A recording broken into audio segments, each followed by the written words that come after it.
condemn the one who's trying to solve the murder of your husband, but forgive the one who supposedly murdered your husband.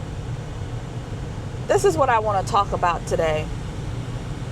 And I really stayed away from bringing up Erika Kirk's name because, you know, she was Charlie's wife. She's his widow, mother of his children, his family, his right hand, his person, his helper. As his helper and everything that she is, she's also his fighter. She's also the one who should be out here demanding answers from the authorities, the Utah Valley Police, the FBI, the Trump administration. She should be the one out here holding everybody's feet to the fire to find out what happened on that day, 9/10. During his memorial, Charlie's going away memorial, she stood on the stage and she said she forgave him. She forgave the man who the police, the FBI, the law leadership is telling her, this is the guy, we've got the guy. And she says, in front of the world, I forgive him. This is what she said. Here she is saying it. I forgive him. And now, Candace Owens, who is also grieving, not like the widow, and I want to be clear here, Candace Owens is a friend, was a friend. She is not the widow. She is not the wife. She was a friend. And a friend, she is saying, I'm going to pick up the baton because it doesn't seem that anybody else out here has the ability to ask these questions and to probe into what happened on that day. I will pick up that baton because Charlie Kirk was my friend. And so she's picked it up because this is what she does. She does investigative journalism. It's something newer. It's not the same kind of journalism that we're used to seeing. This is the internet era, and we have tools now to help us with these kinds of things. So she's not, your normal mainstream media investigator, but she's investigating just the same. She is lifting up rocks. She's looking under them, and she's presenting that to the public, and the public is saying, you know what, Candace Owens, we are on board with this. We want to know too. We want to help. And so she's not in this thing alone. She has multiple people within the Turning Point USA organization also helping. Experts are helping. She is not alone. And so she picks up the baton to do this work. She's done prior work to this investigations. And so I find it to be very, very ironic that Mrs. Erika Kirk would not be she's not in support of trying to find out what actually happened on that day, because there's so many different parts and elements that's coming forth. Now, there's other people looking into this and doing investigation. Another YouTuber, Ian Carroll. There's another person, I can't think of his name right, but there's many other people that are with Candace Owens and saying there's so many discrepancies that we cannot just sit by idle and let this thing be swept up under the rug. We have to do what we know is right. And here is Charlie Kirk stating, there's a clip going around, I'm going to pull it. Charlie Kirk stating that we cannot, I don't want to say the wrong thing, but he is saying that we must ask questions.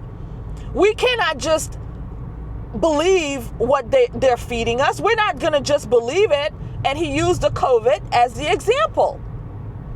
We cannot be free unless we are free to ask questions. This is who Charlie Kirk was. This is who he was. And this is his legacy. His legacy is not that he was shot on UVU's campus, but his legacy is the reason he was on there in the first place was to gather truth, was to answer questions, was to pull people out of the darkness, was to put the Christian faith in their hands with common sense. That is his legacy. And for his wife, Erika Kirk, to be his person, his best friend, his love, his wife, who knew him better than anybody, when we, the world, watch Charlie Kirk from a distance and we see him and we saw him, there's so many clips of him telling us who he is. All of the clips. We have Charlie Kirk is literally raising his hands up from the grave to say, here's what I think about this. Here's what I think about that. Here's what I think about the JFK assassinations and what happened on that day. Here's what I think about Martin Luther King and what happened there. Here's what I think about all of these things. Here's what I think about the COVID. Here's what I think about our freedoms. Here's what I think. He has documented what he thinks. And so we know what he thinks. We know where he was at because he was telling it all the time on the campuses, on his show, in interviews. We knew what he what he thought. And what's even more disturbing to me is that Mrs. Erika Kirk is doing a media tour in this moment in reference to her husband's new book. So she is the face. She is embodying it as it appears. The mourning season is over. It's been several months and now they're back to business. Or she's in business because now she's embodying the role of CEO of Turning Point and taking on the role of, the widow and carrying on the torch for her husband. So this is what she is out here doing. She is promoting this book and she's on this tour. And she's being asked questions and she's being interviewed. And there's been some hiccups, we'll call them hiccups, not out lies, but we'll say there's been some hiccups or some things that's just not aligning with the timeline of everything that's been going on. There's some things that's just not aligning. For example, she said on Glenn Beck's show that Charlie never reached out to people to say, hey, my life is in danger. Hey, I'm afraid somebody's going to try to kill me. The night before, he was talking to people, texting people, in communication with people. And Erika Kirk went on Glenn Beck and said, these things are not true. I have his phone. He wasn't doing that. And that's not right. And that's not true because people have come out here to say he did.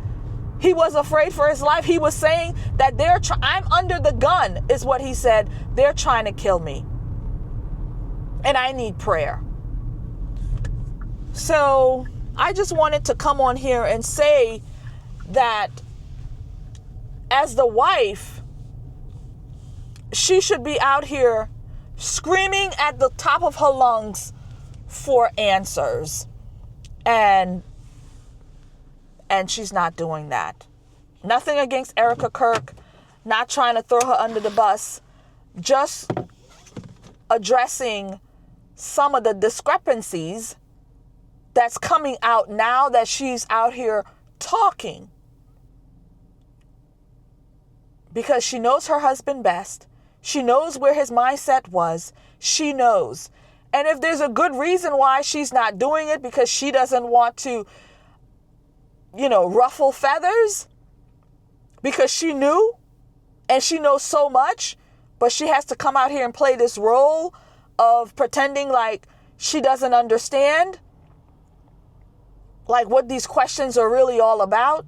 Maybe that's another conversation. Maybe she's afraid of the people who actually took out took out her husband. And she's afraid for her children. She's afraid for her own life. And so therefore she has to just try to protect any way she can. And this is the way she's going to protect. And if that's the case, then okay. If that's the case, then, but she's got to be honest about some things. She's got to be honest about some things. So we're going to leave it there. Don't forget to like, share, comment, and subscribe.